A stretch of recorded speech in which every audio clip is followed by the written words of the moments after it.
Hello future chartered accountant. So आज जो हम अकाउंटिंग स्टैंडर्ड रिवाइज करने जा रहे हैं that is AS2 valuation of inventory.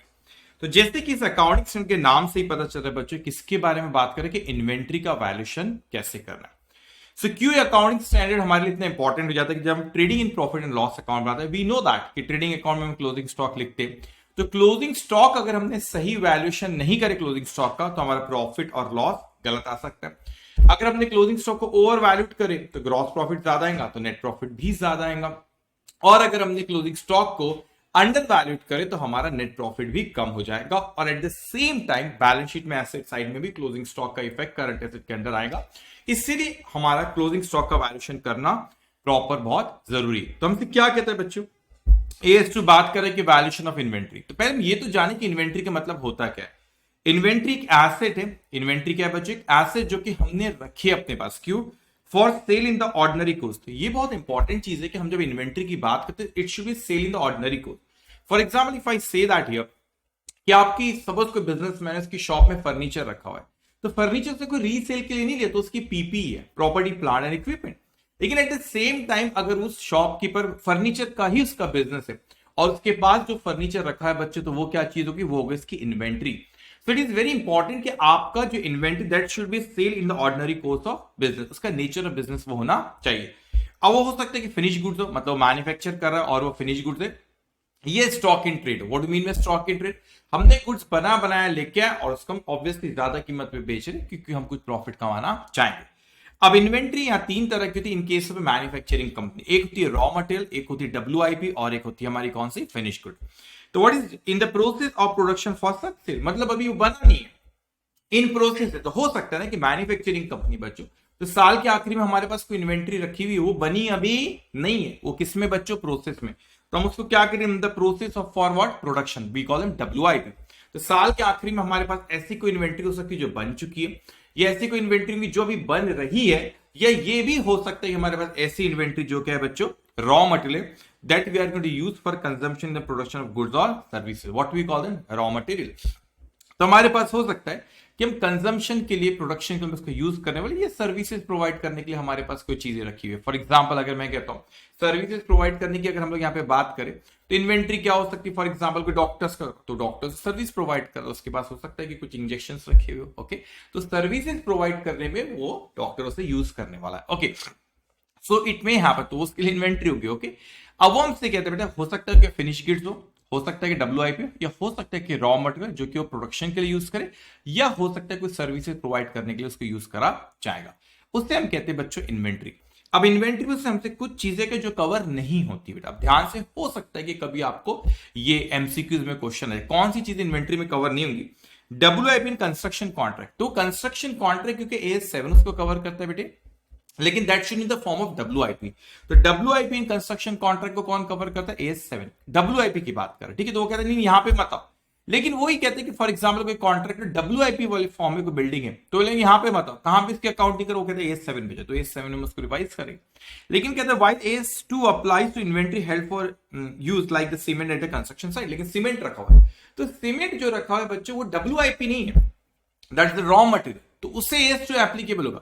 तो वो कह रहे हैं कि अगर कंस्ट्रक्शन कॉन्ट्रैक्ट और WIP रहा तो हमको AS7 में उसको जाने का। सेकंड यहां पे कहते हैं WIP इन सर्विस प्रोवाइडर। अब एग्जांपल के तौर पर अगर हम यहां पर है कि फॉर एग्जांपल कोई शिप है बच्चों, अब ये शिप मुंबई से फॉर एग्जांपल दुबई जा रही है, अब इसमें जो फ्यूल यूज हो रहा है सर्विस प्रोवाइड करने के लिए, फ्यूल जो हो रहा है दैट इज WIP। तो WIP in case of service provider, ये अभी जा रही है, तो सपोज 31 मार्च आता है, ईयर एंड आता है बेटा, ये शिप अभी जा रही है, तो यहां पर जो आपने यहां पे जो देख रहे हो आप, ये ओके जा रही है यहां पे, तो फ्यूल उसमें यूज हो रहा है, that is in the form of WIP के फॉर्म में, तो उसको क्या AS2 एप्लीकेबल है ना। लेकिन सपोज हमारे पास फ्यूल कोई साइड पे रखा, मुंबई में पोर्ट पे हमारे पास रखा हुआ है फ्यूल, तो वो हमारी इन्वेंट्री के जो हम यूज करने वाले सर्विस प्रोवाइड करते हैं, क्या उससे AS2 एप्लीकेबल था, यस। तो जो भी WIP फॉर्म है, फिर कंस्ट्रक्शन कॉन्ट्रैक्ट का हो या सर्विस प्रोवाइडर को, दोनों केस में WIP AS2 कवर करता नहीं है। सेकंड इज शेयर्स और debenture held stock in trade, इनकी तो बहुत बुरी हालत है। क्यों इतनी बुरी हालत है, क्यों, स्टॉक इन ट्रेड है बच्चों। अब वो कहते हैं कि शेयर्स और डिबेंचर का बिजनेस ही हमारा खरीदते बेचते हैं, स्टॉक इन ट्रेड है। अब वो कहते हैं कि AS2 पे आते, AS2 बोलते यहां से चले जाओ, फिर AS13 में जाते, AS13 भी बोलते स्टॉक इन ट्रेड पे यहां से चले जाओ। अब पहले के कोई बहुत पहले के जमाने में जब मैं सी तो उस वक्त की बात एज 30, 31, 32 हुआ करते, उससे एबॉलिश हो गया। अब वो जाए कहाँ, तो नॉर्मल प्रैक्टिस उनके इसमें होती है कि कॉस्ट और fair value which ever is lower पे वो लोग करते। लेकिन एज टू में stock in trade share debenture का काम ही हमारा, ठीक है, खरीद रहे बेच रहे, नेचर ऑफ बिजनेस ही हमारा, ना ना ना। तो कहते एज टू कहता मेरे पास ना हो बेटा। अब आखिरी, producer inventories of livestock, agriculture, forest product and mineral resources are valued at net realizable value. Remember I am talking the producer, trader की बात नहीं कर रहे, कोई एग्रीकल्चर का किसी का, देखो एग्रीकल्चर हम किसान की बात करें, प्रोड्यूसर की बात करेगा। तो क्या प्रोड्यूसर को यहाँ पे एज टू एप्लीकेबल होता है? Answer is no. ओके, फिर लाइव स्टॉक हो, पोल्ट्री फार्म हो, तो उनको एज टू एप्लीकेबल होता है? Answer is no. We are talking the producer. Okay, producer किसी का कोई ट्रेडर है, वो एग्रीकल्चर मॉल में हम देखते ना, आपके शहर पे मॉल होंगे, आप जाते हो बच्चे, वहां पे आप देखते हैं कि एग्रीकल्चर वहां पे अपने वेजिटेबल्स रखे, क्या उन्हें एज टू एप्लीकेबल है? ना ना ना ना, हम उनको AS two applicable, I mean to say ये एज टू एप्लीकेबल किसको नहीं है? प्रोड्यूसर को। तो यहाँ पे प्रोड्यूसर जो होता है of agriculture product, live stock, mineral, उनको एज टू एप्लीकेबल नहीं होता। क्योंकि कभी कभी क्या होता है, कुछ कॉम्प्लिकेटेड हो जाती है, कुछ इंडस्ट्री में थोड़ा सा अलग नेचर रहता है, बोलते भाई हमारे पास मत तो कॉम्प्लिकेटेड चीज है। तो आपकी इंडस्ट्री में जो नॉर्मल प्रैक्टिस उसको फॉलो कर, तो उनकी इंडस्ट्री में नॉर्मल प्रैक्टिस ये कि एनआरबी भी उसको रिकॉग्नाइज करते हैं। ओके, अब हम आते हैं यहाँ पे अकाउंटिंग स्टैंडर्ड 2 कहते हैं कि closing stock should be valued at cost और एनआरवी व्हिचएवर इज लोअर। ये लोअर ही क्यों कहता है कॉस्ट और NRV? Due to conservatism approach. क्योंकि जो लॉसेस होने वाले, मैंने कहता है कॉस्ट है 10,000, NRV 8,000, so I'm to record it 8,000 closing stock. The reason is that in future I'm going to sell the same asset at how much? 8,000. So there will be a loss of rupees how much? 2,000. So AS2 says that we have to recognize the loss what? Immediately. Not AS2, basically conservatism approach says that we have to recognize the expected losses immediately बेटा, तो हम उसको recognize कर सकते हैं। तो इसीलिए AS2 कहते हैं कि cost और NRV whichever is lower पे आप लो, क्योंकि cost से 10, suppose NRV चले, NRV cost से कम नहीं होती जनरली, लेकिन सपोज उसके एनआरवी कम होगी बेटा, तो फिर तो कम पे वैल्यूएशन करने के लिए करना है। क्यों? क्योंकि लॉस होने वाला है। हमने जो चीज 10 की लिए, हम उसको 8 में बेच दो, हमने 10 की लिए, we are going to sell it 8 in future, maybe because of damage, maybe because of the out of fashion of the product we can. तो उस केस में हम कम कीमत पे आके बेच रहे बेटा। So what will happen here? So we are going to record at NRV whichever is lower. Anyway, cost और NRV whichever is lower. अब ये क्वेश्चन अराइज होता है, बड़ी इंपॉर्टेंट बात है। मैं कह रहा हूं कि कॉस्ट और NRV whichever is lower. So what do you mean by cost? अभी पहला क्वेश्चन है कॉस्ट और एनआरवी whichever is lower. तो कॉस्ट का मतलब क्या होता है? तो बेटा कॉस्ट में क्या क्या चीजें आती है? तो first is cost of purchase. आपने कोई प्रोडक्ट परचेज की, तो परचेज प्राइस आ जाएगा। Duties and taxes not recoverable. Not recoverable मतलब कोई इसका वापस गवर्नमेंट से क्लेम नहीं करने वाले, या आपने जीएसटी पर इनपुट क्लेम भी नहीं करने वाले। जीएसटी अगर इनपुट क्लेम करने वाले हो तो इन्वेंट्री की कॉस्ट का हिस्सा नहीं हो सकता हो। कैसे होगा बेटा? आप इन्वेंट्री की कॉस्ट में ऐड करें, मतलब इन्वेंट्री एसेट साइड में आ रही है आपकी, वो भी बता रहे हो और इनपुट क्लेम कर रहे हो, आउटपुट जीएसटी के इसमें दो बेनिफिट लोगे क्या? इनपुट जीएसटी भी बता रहे हो एसेट साइड में, और अपन आप कॉस्ट ऑफ इसमें इन्वेंट्री में भी ऐड करें, तो ऐसा नहीं होता। अगर आप इनपुट क्लेम करने वाले हो उसका, या गवर्नमेंट से आप उसको रिफंड लेने वाले हो, तो इन्वेंट्री की कॉस्ट का हिस्सा नहीं होगा। Okay, so what says that purchase price plus duties and taxes plus expenses directly attributable to acquisition. वो एक्सपेंसेस बेटा जो किससे डायरेक्टली एट्रीब्यूटेबल है? एक्विजिशन से। ओके, फॉर एग्जांपल हमने परचेज किए, हमने फ्रेट के पैसे दे दिए। ओके, हो सकता है हमने इंपोर्ट करे यूएस से, हमने फ्रेट के पैसे, ट्रांसपोर्टेशन चार्जेस, लोडिंग अनलोडिंग, तो जो भी हमारे पास आए तक, ओके अभी हम उसके आगे बात करेंगे, उसके प्रेजेंट लोकेशन और कंडीशन में लाने तक जो भी खर्चे वो कॉस्ट ऑफ इन्वेंट्री का हिस्सा होते जाएंगे। कोई डिस्काउंट अगर दिया तो ऑब्वियसली उसको डिडक्ट करना। अब अगर कोई मैन्युफैक्चरिंग वाली इंडस्ट्री, मैन्युफैक्चरिंग वाली company, so what will do that here, that ये तो आपका हो गया cost of purchase, but at the same time conversion cost भी तो आएंगी ना। वो प्रोडक्ट को क्या कर रहा है? कन्वर्ट भी तो कर रहा है, क्योंकि मैन्युफैक्चरिंग कर रहा है। तो फिर यहाँ पे डायरेक्ट लेबर हो गया, डायरेक्ट मटेरियल हो गया। अब प्रोडक्शन ओवरहेड्स भी आते हैं, इस पे एमसीक्यू आ सकता है कि प्रोडक्शन, कई लोग को लगता है नहीं वो प्रोडक्शन ओवरहेड नहीं, प्रोडक्शन ओवरहेड्स भी आएंगे, वेरिएबल ओवरहेड्स और फिक्स ओवरहेड्स दोनों आएंगे। उसके बारे में आगे मैं कुछ कहूंगा, उस पर नोट लिखा हूं, मैं आगे कुछ कहूंगा। और क्या बोला, कोई भी कॉस्ट आपने इनकर करे to bring inventories to their present condition, जो भी खर्चा आपने उसकी प्रेजेंट कंडीशन में लाने के लिए करे। फॉर एग्जांपल मेरे पास फर्नीचर की शॉप है बेटा, 10 फर्नीचर रखे हुए, एक जैसे 11वां फर्नीचर है मेरे पास। कोई कस्टमर है, आपने बोले नहीं सर ये फर्नीचर जो आपको ना मेरे को और उसमें एक और उसमें ड्रॉज बनाइए, आपने कुछ को मॉडिफाई करा। तो आपके कहने पे मैं आपकी इन्वेंट्री मेरे पास मतलब इन्वेंट्री मेरी है, लेकिन कस्टमर की डिमांड पे मैं उसके डिजाइन को चेंज करा, तो मेरे लिए तो खर्चा हो गया ना बेटा। तो जो भले आपसे रिकवर करूंगा, लेकिन अभी तो खर्चा हो रहा है ना एक्स्ट्रा चीज करने में। तो कोई भी चीज में खर्चा करो, उसके प्रेजेंट कंडीशन पे लाने तक हम उसे इन्वेंट्री की कॉस्ट में ऐड करते हैं। तो cost of product, cost of purchase, direct conversion cost और अदर कॉस्ट, ये सारी की सारी कॉस्ट ऑफ इन्वेंट्री का हिस्सा होता है। स्पेसिफिकली अकाउंटिंग स्टैंडर्ड 2 हमसे कहता है कि उसमें कुछ चीजें आपको कवर नहीं करना है, जैसे कि बेटा एबनॉर्मल वेस्टेज हमको कवर नहीं करना है, स्टोरेज कॉस्ट अनलेस रिक्वायर्ड, कभी कभी ना प्रोडक्शन प्रोसेस का हिस्सा ही होता है। For example wooden barrel, wine जब बनाती है कोई कंपनी में तो वुडन बैरल में उसको स्टोर करना पड़ता है और वो जरूरी होता है, उसको आप स्टोर नहीं करोगे ना तो फिर वो बनेंगे नहीं वाइन के, तो इसलिए वो आपका हिस्सा है प्रोसेस का, तो फिर वो आपकी इन्वेंट्री के कॉस्ट का हिस्सा होगा, स्टोरेज का, अदरवाइज नहीं होता।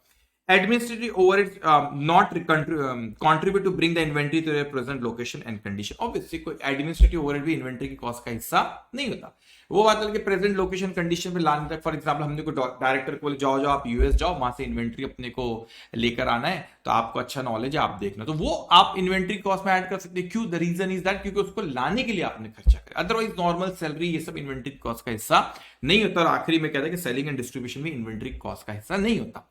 तो हमने यहाँ पे बात करें कि abnormal wastage, storage cost unless required, administrative overhead, selling and distribution over cost बेटा इन्वेंट्री की कॉस्ट का हिस्सा नहीं होता। हिस्सा क्या होता है? कॉस्ट ऑफ परचेज में परचेज प्राइस है, duties and taxes non recoverable, expenses directly attributable to the acquisition, discount if any we have to deduct it. Conversion cost बेटा डायरेक्ट मटेरियल, डायरेक्ट लेबर और उसमें से अपने को प्रोडक्शन ओवरहेड भी उसके हिस्सा होता है, और अदर कॉस्ट जो भी आपने इनकट करे उसके प्रेजेंट कंडीशन में लाने की। Now what accounting standard 2 says that it should be valuation should be done at cost or NRV whichever is lower. Now the question is what do you mean by what? NRV का मतलब NRV में थोड़ा सा अपने को चालाक रहना पड़ेगा। क्यों चालाक रहना पड़ेगा? इसलिए होशियार रहना पड़ेगा। तो क्यों होशियार रहना पड़ेगा? कि इसमें मीनिंग ना डिफर कर रहा है। एनआरवी का मतलब हमारे पास तीन तरह की इन्वेंट्री हो सकती है बेटा मैन्युफैक्चरिंग केस में, finish goods, raw material, WIP। अब अच्छे समझना तीनों को।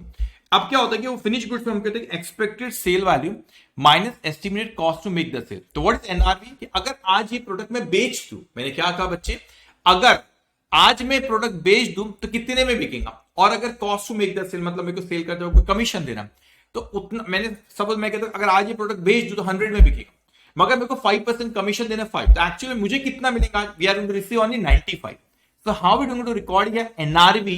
We are going to record at finish goods here expected sale value minus estimated cost to make the cell.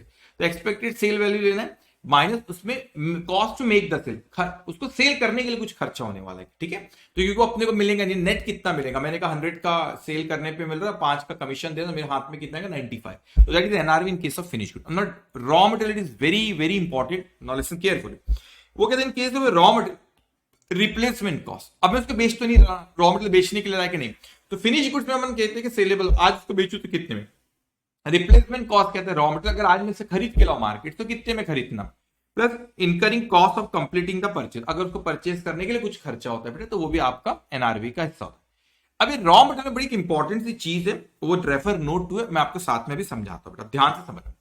अब क्या होता है कि मैंने कहा कि नॉर्मल रूल क्या है, वी आर रिकॉर्डेड कॉस्ट और NRV whichever is lower. तो मैंने कहा बच्चे कॉस्ट कितनी है 5, एनआरवी कितनी है 4, तो whichever is lower 4 is lower, तो कॉस्ट और NRV whichever is lower, तो I am to recorded normally we are to recorded what 4, correct. और आपका मगर वो कहते नहीं नहीं रुको, जब भी रॉ मटेरियल की बात आई तो वो कहते हैं कि रुको रुको रुको रुको, मैंने क्या हुआ? वो कहते हैं कि फिनिश गुड्स को एक बार क्या करो वहां पे क्रॉस चेक में, क्या क्रॉस चेक करो, तो कहते नहीं जाओ फिनिश गुड्स में। अब फिनिश गुड्स की कॉस्ट कितनी? सपोज 12, एनआरवी एट 9.5, तो whichever is lower 9.5 NRV lower है। अब क्या होता है बच्चे यहां पे, इसका मतलब कि मैंने नॉर्मल रूल ये था कि कॉस्ट और एनआरवी विच एवर लोअर, तो यहां पे 4 कब था तो मैंने एनआरवी पे लिख लिया, और ये मेरा नुकसान है। और ये नुकसान तो ना ही तो ये, क्योंकि रॉ मटेरियल है ये फिनिश गुड्स में यूज होने वाला है, और ये जो नुकसान है ना ही तो ये फिनिश गुड सेल करते वक्त भी ये नुकसान रिकवर नहीं होने वाला। द रीजन इज दैट कि मैं कहता हूं कि cost is 5, NRV is 4, whichever is lower the 4 is lower, I am to record at what the 4, तो मैं सिर्फ 4 पे रिकॉर्ड कर दूंगा बेटा। अब क्या कहता है 4 पे मैं उसको रिकॉर्ड कर दूंगा। अब क्या कहता है मुझसे यहाँ पे, ये फिनिश गुड से आपका कितना बेटा, यहाँ पे 12 कॉस्ट है इसकी और एनआरवी 9. देखो फिनिश गुड्स में भी तो एनआरवी कमी है ना उसकी, करेक्ट। तो फिनिश गुड्स में भी कॉस्ट से कम पे बिक रहा है, तो वो भी नुकसान पे होने वाला हमारा। तो भाई यहां पे इसको खामोशी से अपन लोअर पे लिखेंगे। अब एक ट्विस्ट आएगा यहाँ पे। अब देखो यहां पर मैंने कहा अगर मैं चेंज करता हूं, अगर एनआरवी सपोज 9.5 के बदले 14 होती, तो इसका मतलब जब फिनिश गुड्स बिकेगा उसकी टोटल कॉस्ट है 12 और उसकी एनआरवी है 14। इसका मतलब जब फिनिश गुड्स बिकेगा तो क्या चीज होने वाली बच्चों, हमारा कोई नुकसान नहीं होने वाला, क्योंकि वो कॉस्ट से ज्यादा पे बिकेगा। How much is your cost? The cost is 12। How much is NRV? That is 14। It means कि जब मेरा फिनिश गुड्स बिकेगा वो कॉस्ट से ज्यादा पे बिकने वाला, मतलब मेरा कोई नुकसान होने वाला नहीं। तो AS2 कहता है फिर यहां पे इवन दो आपका एनआरवी कम है, इवन दो आपकी एनआरवी कम है तो भी आप कॉस्ट पे लिखो। मैंने कहा क्यों? क्योंकि आप थोड़ा लॉजिक समझो बेटा कि कंजर्वेटिज्म अप्रोच कहती है जो एक्सपेक्टेड लॉसेस होने वाले उसको लिखो, आई अग्री, बराबर, जो एक्सपेक्टेड लॉसेस होने वाले उस पे लिखो, करेक्ट, जो उस पे मतलब होने वाले उसका भी लिखो। लेकिन यहां पर देखा जाए even though in case of a raw material my NRV is lower than the cost, I agree with you कि यहां पे नुकसान दिख रहा है, लेकिन यही रॉ मटेरियल मेरा कोई फिनिश गुड्स में यूज होने वाला है और वो फिनिश गुड्स मेरी कॉस्ट से ज्यादा पे बिकने वाला है, मतलब फाइनल प्रोडक्ट जब बिकेगा जब मेरे को कोई भी नुकसान होने वाला नहीं है। तो जब फाइनल प्रोडक्ट बिकेगा बेटा उसमें अगर कोई नुकसान होने वाला नहीं है, क्योंकि रॉ मटेरियल तो फिनिश गुड्स बनाने के लिए यूज होगा और फिनिश गुड नुकसान पे नहीं बिक रहा, तो फिर क्यों ही इसको एनआरवी पे लिख के आप यहां पे लॉस बुक कर रहे हो, क्योंकि एनआरवी पे लिखोगे जीव की कॉस्ट से कम है तो आपका नेट प्रॉफिट कम होगा। कब आपको नहीं लिखना, अगर आपका ये ध्यान से समझना, अगर आपका जो रॉ मटेरियल है फिनिश गुड्स में यूज होने वाला है और ऑब्वियसली होगा, और वो फिनिश गुड्स की अगर NRV if it is going to sell at cost और more than the cost, at cost और above cost, then we are going to record it here, यहां पे अपने को कॉस्ट पे ही लिखना इवन दो यहां पे एनआरबी कम है। द रीजन इज दैट जो फाइनल प्रोडक्ट बिकेगा वो नुकसान पे नहीं बिक रहा, तो फिर कंजर्वेटिज्म का अप्रोच का कोई यहां पर मतलब कोई वॉयलेशन नहीं हो रहा, क्योंकि एंड प्रोडक्ट तो भी नुकसान पे नहीं बिक रहा ना, ठीक है। अब देखो यहां पे नोट क्या कहता है आपसे, ये नोट हमसे यहां पे कहता है that raw material are not written down below cost, raw material को कॉस्ट से नीचे में नहीं लिखते, ठीक है, कॉस्ट से नीचे में नहीं लिखते। तो हमसे कहता है now if finished product are expected to sell at or above cost, ये बड़ा इंपॉर्टेंट है, एमसीक्यू में आ सकता है बेटा कि अगर फिनिश गुड एट और अबव कॉस्ट पे बिकने वाला है तो रॉ मटेरियल को अपने को रिटर्न मतलब उसको एनआरवी पे रिटर्न डाउन नहीं करना, उसको कॉस्ट से नीचे पे नहीं लाना, कॉस्ट पे रहने देंगे।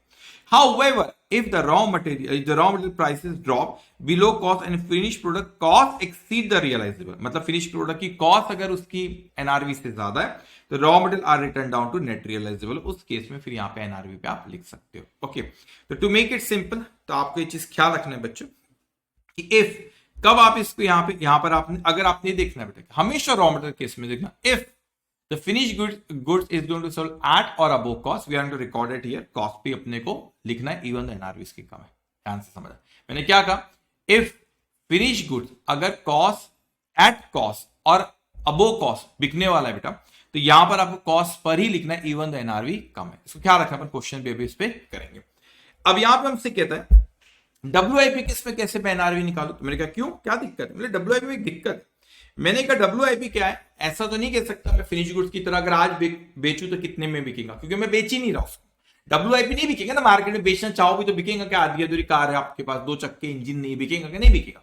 अच्छा बोले सर वो रॉ मटेरियल के रिप्लेसमेंट कॉस्ट है मार्केट से खरीदो तो कितने में, तो मार्केट से खरीद भी नहीं सकता ना, डब्ल्यूआईपी फॉर्म में खरीद के नहीं, तो बड़ी दिक्कत वाली बात होगी। तो बहुत सिंपल करके अपन बात करें, फिनिश गुड्स का बेटा आप कैलकुलेट करो एनआरवी, तो फिनिश गुड्स का एनआरवी क्या है, expected sale value minus cost to make the sale, आपने पहले किसका एनआरवी कैलकुलेट करो, फिनिश गुड का, और फिर यहां पे डब्ल्यूआईपी से फिनिश गुड बनाने में जो भी खर्चा होने वाला वो उसमें से माइनस, रिवर्स आ रहे अपन, तो मैंने कहा expected sale value is 50, cost to make sale is 5, तो एनआरवी ऑफ फिनिश गुड्स 45, और जो हमको खर्चा होने वाला डब्ल्यूआईपी से फिनिश गुड्स में, डब्ल्यूआईपी से फिनिश गुड बनाने में जो खर्चा होने वाला है वो सपोज 10 है, तो how much will NRV of the WIP, ये इसके एनआरवी लो फिनिश गुड्स की, उसमें से माइनस करो additional expenses that we are going to incur from WIP to the finish goods stage that is 10, तो आप reverse of 45 minus 10 that will NRV of what, simple. तो finish goods की जो NRV उसमें से माइनस करना additional expense और आप यहां पर आ जाओगे।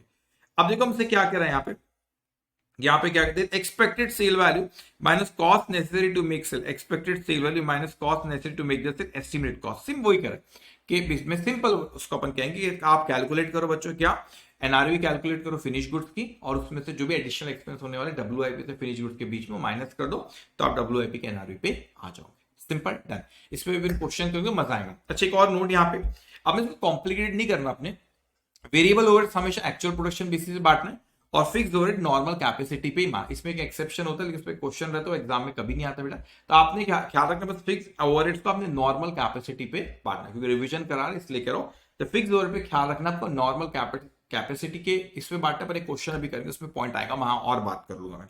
और वेरिएबल ओवरहेड्स किस पे, एक्चुअल प्रोडक्शन बेसिस पे बांटना, कैसे बांटना भी अपन एक क्वेश्चन करेंगे बच्चों, तो उस पे आएगा। अब यहाँ पे एक और चीज ख्याल रखना, क्या इंटरेस्ट और बोरोविंग कॉस्ट इन्वेंट्री की कॉस्ट का हिस्सा, तो नहीं होता, इंटरेस्ट और बोरोविंग कॉस्ट इन्वेंट्री के कॉस्ट का हिस्सा नहीं होता unless and until if it is permitted by accounting standard 16 that is borrowing cost, अगर ये 16 कहता है तो ही वो इन्वेंट्री की कॉस्ट का हिस्सा होगा, अदरवाइज बच्चों को इन्वेंट्री की कॉस्ट का हिस्सा होने वाला नहीं। तो ये 16 में पढ़ेंगे कंसेप्ट क्वालिफाइंग, अब तो आप रिवीजन करो, आपको पता होगा A16 क्वालिफाइंग एसेट की बात करते हैं, तो अगर वो परमिशन देते तो ही इन्वेंट्री हमारा कॉस्ट का इन्वेंट्रेस हमारा और बोरोविंग कॉस्ट हमारा इन्वेंट्री की कॉस्ट का हिस्सा होता है, अदरवाइज नॉर्मली नहीं होता। A16 बोले तो होता है। नाउ कंपेयर करते हैं कॉस्ट और एनआरवी व्हिचएवर इज लोअर, यही तो कहता है मैं S2। तो कहते हैं कैसे कंपेयर करो, आइटम बाय आइटम चलता है, यस आइटम बाय आइटम चलता है। ओके ना उसके बाद वो हमसे कहता है क्या ग्रुप कर सकते हैं, सिमिलर आइटम को ग्रुप कर दो, वो भी चलता है। अच्छा नॉट ऑन ग्लोबल बेसिस, मतलब ग्रैंड टोटल में कॉस्ट और एनआरवी का कंपेरिजन नहीं चलता। मैं एग्जांपल, क्या वॉशिंग मशीन हमारे पास सोनी कंपनी की, वीडियोकॉन कंपनी, तो वॉशिंग मशीन हम सोनी कंपनी की वॉशिंग मशीन की कॉस्ट और एनआरवी कर सकते हैं, उसको ग्रुप भी बना दो, सोनी कंपनी, वीडियोकॉन और जो भी 50 कंपनी जो भी आती है सबके कॉस्ट और एनआरवी ले लो। लेकिन क्या सर हम यहाँ पे ग्रैंड टोटल ले सकते हैं, कैसे, वॉशिंग मशीन, टीवी, ओके सबकी ना वो नहीं, वो इंटरचेंजेबल आइटम नहीं ना। आपका वॉशिंग मशीन खरीदने, आप स्वीटी की वॉशिंग मशीन खरीदने, तो वो स्वीटी बोलेंगी कि नहीं नहीं, शॉपकीपर बोलेगा कि नहीं नहीं देखो वॉशिंग मशीन आपको पसंद नहीं आई, स्वीटी जी एक काम करो टीवी ले जाओ, कोई कनेक्शन नहीं ना। Those are not interchangeable item, so we cannot do the total of the washing machine, television and all that and do the grand total and compare the cost or NRV whichever is lower. It is not allowed to do that. आपको क्या करना है, आप washing machine cost NRV खेलो, group भी बना लो, अलग अलग company की आपकी दुकान में तो सबका ग्रुप बना लो, चलता है सिमिलर आइटम।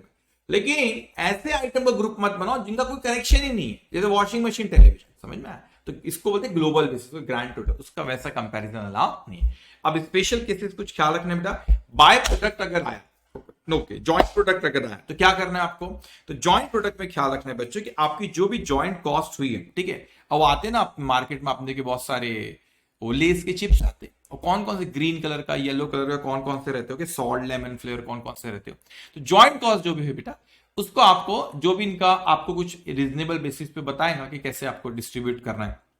फॉर एग्जाम्पल वहां पर आपको क्या देगा क्वेश्चन में कि उसका यहाँ पे सेल वैल्यू दे देंगे सेपरेशन स्टेज पे, या एंड फिनिश प्रोडक्ट जब उसका सेल वैल्यू, तो उस प्रपोर्शन अपने को बांटना रहेगा। ओके नाउ उसके बाद यहाँ पे हमसे कहता है बाय प्रोडक्ट, ये स्क्रैप है बेटा, तो वो बेसिकली बाय प्रोडक्ट बनाना नहीं चाहते हो हमसे बन के, ये स्क्रैप जो होते हैं बेटा उसको आप एनआरवी पे वैल्यूएशन करते हो उसको, और वो एनआरवी को मेन प्रोडक्ट की कॉस्ट से माइनस करना। जब भी बाय प्रोडक्ट स्क्रैप की बात हो, किस पे कैलकुलेट करना अपने को, एनआरवी, और एनआरवी को किससे माइनस करना, मेन प्रोडक्ट की कॉस्ट से एनआरवी को अपने को माइनस करना रहेगा। इसे क्या कॉस्ट फॉर्मूला, क्या cost formula, specific identification method. अब कोई प्रोजेक्ट है, अपने को पता है कि ये इन्वेंट्रीज में यूज करने वाले को स्पेसिफिक पता है तो उसको कर लो, फीफो मैथड करो, वेटेड एवरेज भी है, लेकिन लीफो अलाउ नहीं है S2 के हिसाब से।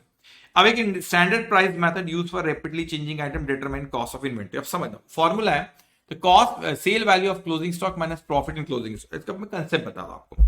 मैंने कहा सपोज माना कि ओपनिंग स्टॉक किस पे लिखी बेटा आपने, सेल वैल्यू, परचेज किस पे लिखे, सेल वैल्यू, सेल्स तो सेल्स वैल्यू पे रहता है, तो क्लोजिंग स्टॉक आएगा ना बैलेंसिंग, प्रॉफिट नहीं आएगा ना, सब सेल वैल्यू पे लिख रहा है, सभी सेल कॉस्ट पे लिखोगे, अब सेल वैल्यू पे लिखे तो प्रॉफिट लॉस जो भी आएगा, यहां पे प्रॉफिट नहीं आएगा, सभी सेल वैल्यू पे लिख रहे हो, तो ओपनिंग स्टॉक की सेल वैल्यू कितनी, परचेज की सेल वैल्यू कितनी, ठीक है, सेल्स तो सेल, ये जो क्लोजिंग स्टॉक है it is at sale value, तो they are saying that here now sale value of closing stock की सेल वैल्यू, उसमें से इसमें जो भी प्रॉफिट वाला कंपोनेंट होगा क्लोजिंग स्टॉक में सेल वैल्यू पे है, तो उसमें प्रॉफिट हटा दो, तो प्रॉफिट आप हटा दोगे तो दैट विल कम, प्रॉफिट हटाओगे तो आज कॉस्ट ऑफ क्लोजिंग स्टॉक वहां पर आ जाएगी।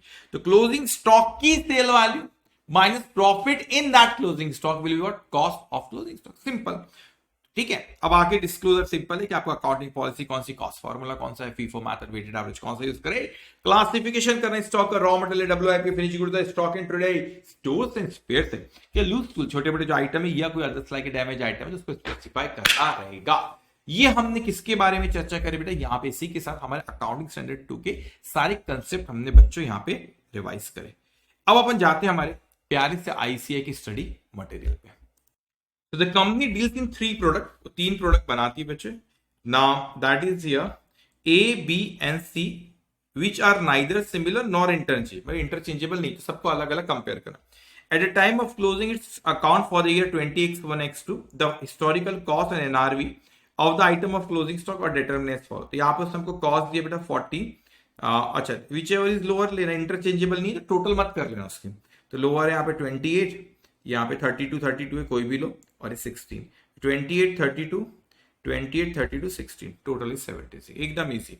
Now X company limited purchase goods at cost of rupees 40 lakh in October 20x1 till March 20x2 75% stock was sold. अब 40 lakhs का उन्होंने परचेज किए थे बेटा और 75% बेच स्टॉक में कितना 25%, that will come how much 10 lakh.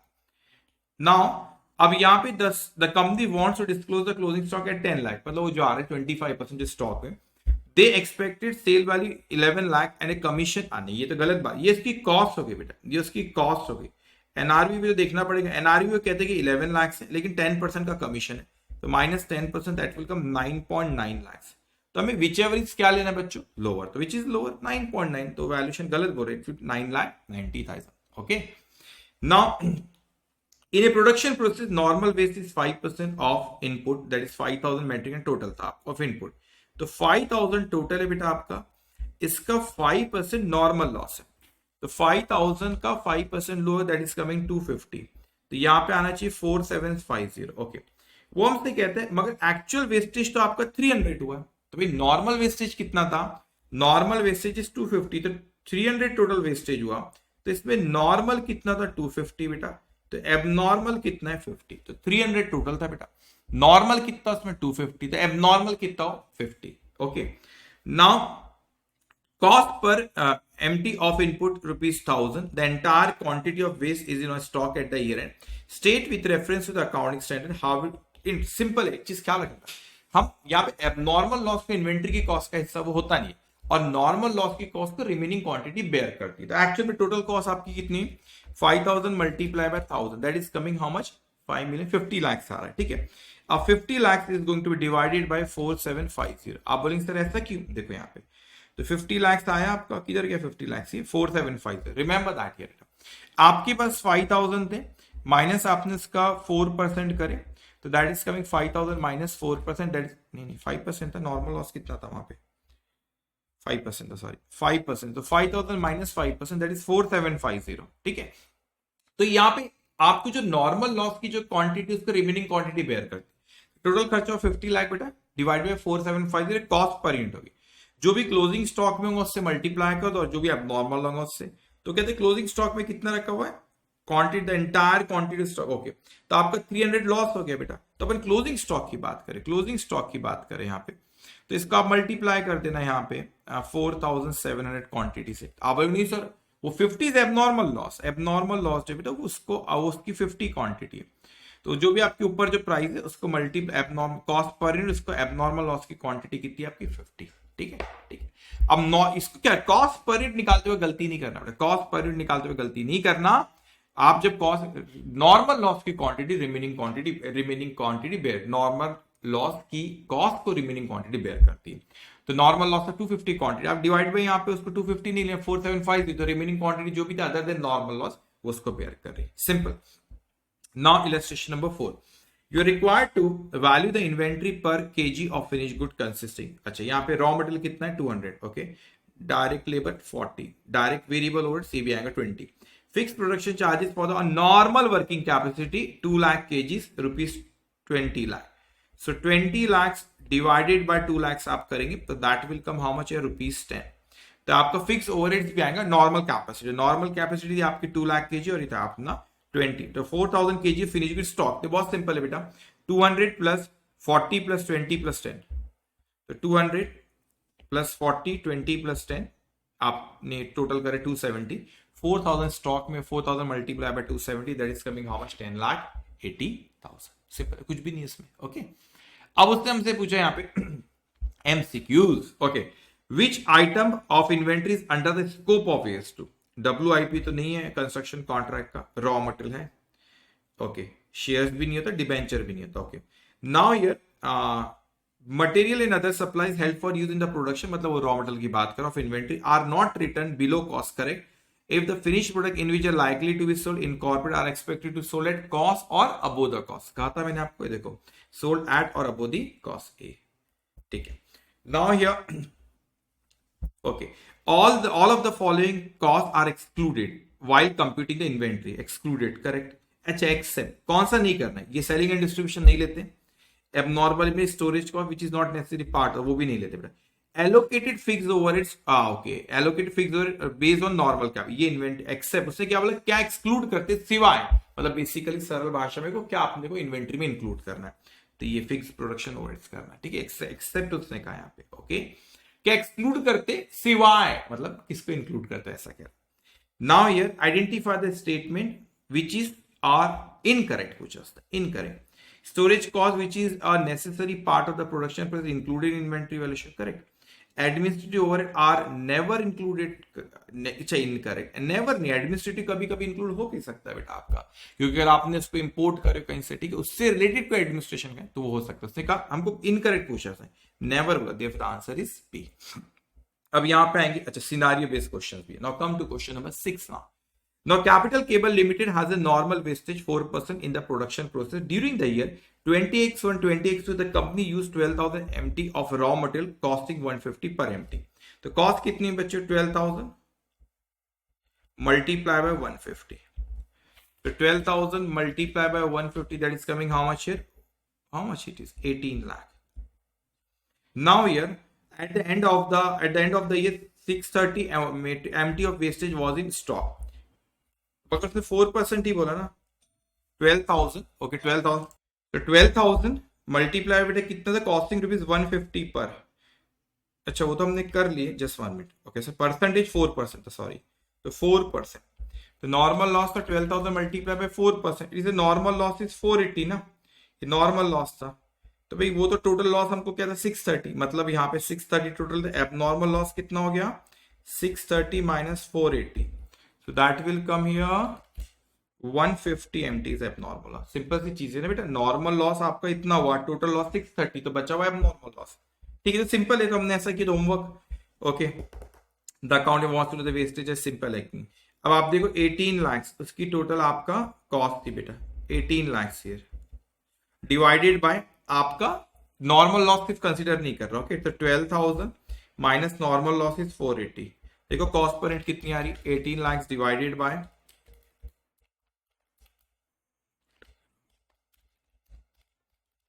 That is 156.25, ऐसा कुछ आ रहा है, 156.25, इसका आंसर यहां पे कह दिया होगा 156.25,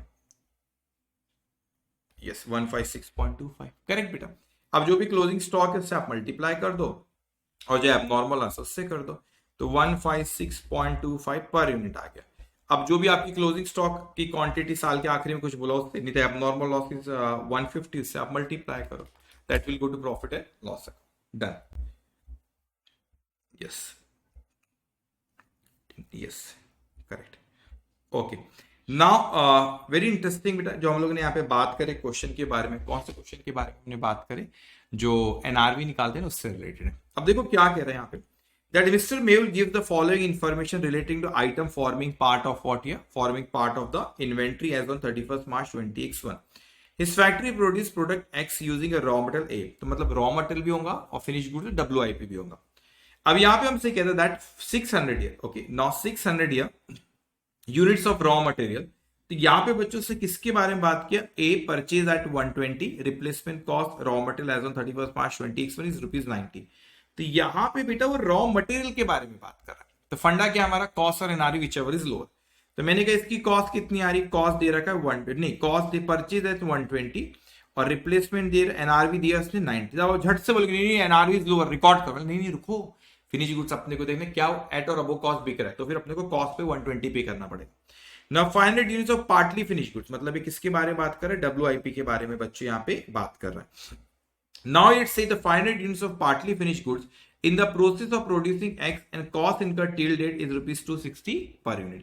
तो अब WIP के okay, now these units can be finished next year by incurring additional cost of rupees 60 per unit। इस पे मैं आता हूँ, लेकिन पहले हमारे लिए ये तय करना इंपॉर्टेंट है कि फिनिश गुड्स हमारा किस पे बिक रहा है, कॉस्ट पे बिक रहा है किसके ऊपर, तो फिर WIP उसके ऊपर डिपेंड है, तो हम WIP सॉरी अपना रॉ मटेरियल उस पर डिपेंड है बेटा, WIP पे अपन आएंगे, लेकिन पहले अपन फिनिश गुड्स का देखो, तो 1500 units of finish goods product x total cost इनका 320, तो बेटा ये फिनिश गुड्स की बात चल रही है, तो इसकी कॉस्ट कितनी है आपकी 320, इसकी एनआरवी कितनी है यहाँ पे, इस एक्सपेक्टेड सेलिंग में 300, गलत हो गई बात यहाँ पे, क्यों, क्योंकि एनआरवी इज लोअर, तो मतलब वो फाइनल प्रोडक्ट आपका फिनिश गुड्स है वो कॉस्ट, टोटल कॉस्ट को रिकवर नहीं कर रहा, तो इसलिए इसको भी अपने को 90 पे रिकॉर्ड करना पड़ेगा एट और अबो कॉस्ट। अगर 320 ईयर्स के ऊपर बेचता तो मैं यहाँ पे 120 लेता।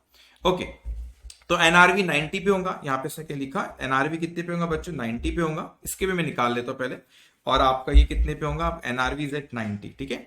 और ये आपका रॉ मटेरियल 90 पे होगा बेटा एनआरवी पे, ये भी आपका एनआरवी पे फिनिश गुड। अब अच्छे से आपने समझना, अपन बात करें डब्ल्यूआईपी की।